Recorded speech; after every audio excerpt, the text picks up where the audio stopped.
بسم اللہ الرحمن الرحیم۔ السلام علیکم۔ تمہید۔ ناظرین، مکہ میں جب اسلام کی دعوت پھیلنے لگی اور اشراف قریش کے نوجوان غلام ایک ایک کر کے دائرہ اسلام میں داخل ہونے لگے تو قریش کے سرداروں نے حق کی اس آواز کو طاقت کے زور پر دبانے کا فیصلہ کیا۔ وہ مکہ جہاں کبھی امن تھا اب نو مسلموں کے ظلم و ستم کا بازار بن چکا تھا۔ قریش نے یہ قانون بنا لیا تھا کہ جو قبیلہ بھی اپنے کسی فرد کو اسلام قبول کرتے دیکھے وہ اسے بدترین اذیتیں دے، لیکن تاریخ گواہ ہے کہ ایمان کی جو مہر دلوں پر لگ چکی تھی اسے قریش کا کوئی ظلم مٹا نہ سکا۔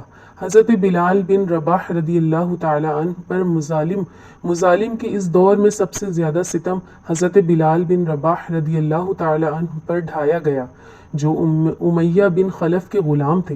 امیہ انہیں تپتی ہوئی ریت پر پیٹھ کے بل لٹا دیتا، اس کے سینے پر بھاری اور گرم پتھر رکھوا دیتا اور کہتا کہ تم اسی طرح مر جاؤ گے، پھر یا محمد صلی اللہ تعالی علیہ وسلم کا انکار کرو۔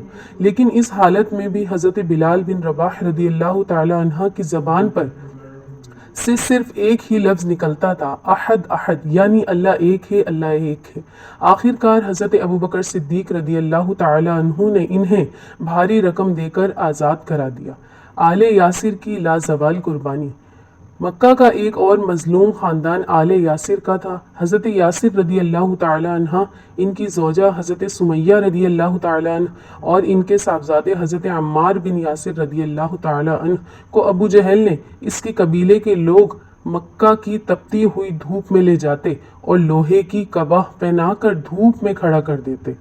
صحیح روایت کے مطابق جب نبی کریم صلی اللہ تعالی علیہ وسلم ان کے پاس سے گزرتے اور انہیں اس حالت میں دیکھتے تو فرماتے، اے آل یاسر صبر کرو، یقیناً تمہارا وعدہ جنت ہے۔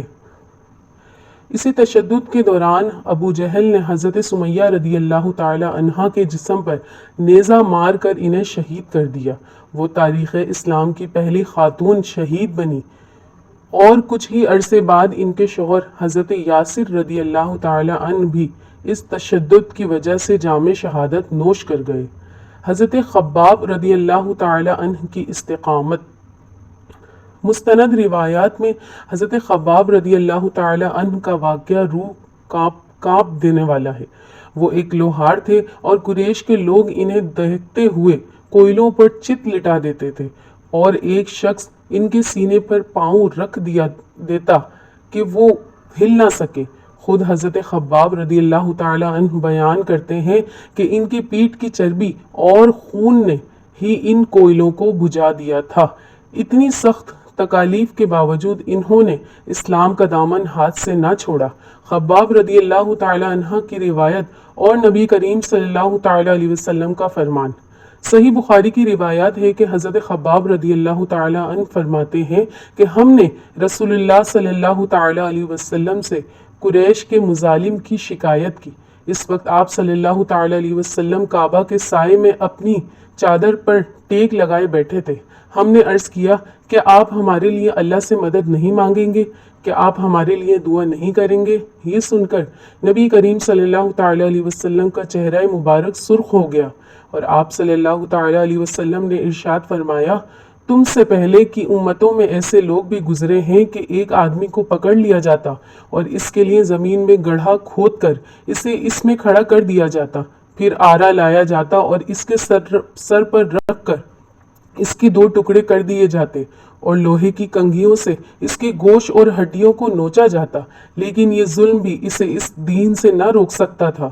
خدا کی قسم، اللہ اس دین کو ضرور مکمل کرے گا، یہاں تک کہ ایک سوار سنا سے حضرت خضر موت تک اکیلا سفر کرے گا اور اس سے اللہ کے سوا کسی کا خوف نہیں ہوگا۔ اختتامیہ۔ ناظرین، یہ تھے وہ جانثار صحابہ کرام رضی اللہ تعالی عنہ اور صحابیات رضی اللہ تعالی عنہ جنہوں نے اسلام کی عمارت کو اپنے خون سے سینچا۔ قریش جتنا ظلم بڑھاتے ایمان والوں کا جذبہ اتنا ہی پختہ ہوتا چلا جاتا۔ جب مکہ کی زمین ان کے لیے بالکل تنگ کر دی گئی تو پھر اللہ تعالیٰ نے مسلمانوں کو ہجرت کا حکم دیا۔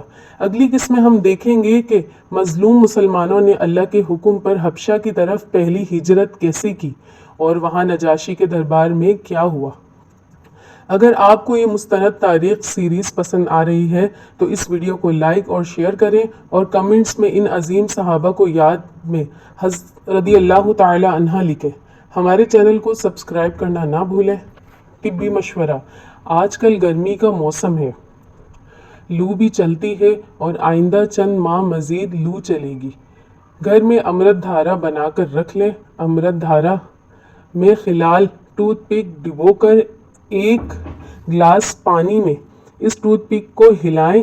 یہ پانی پینے کے بعد انشاءاللہ سارا دن لو نہیں لگے گی۔ نوٹ: اس کا کوئی سائیڈ ایفیکٹ نہیں ہے۔ ملتے ہیں اگلی قسط میں۔ اللہ حافظ۔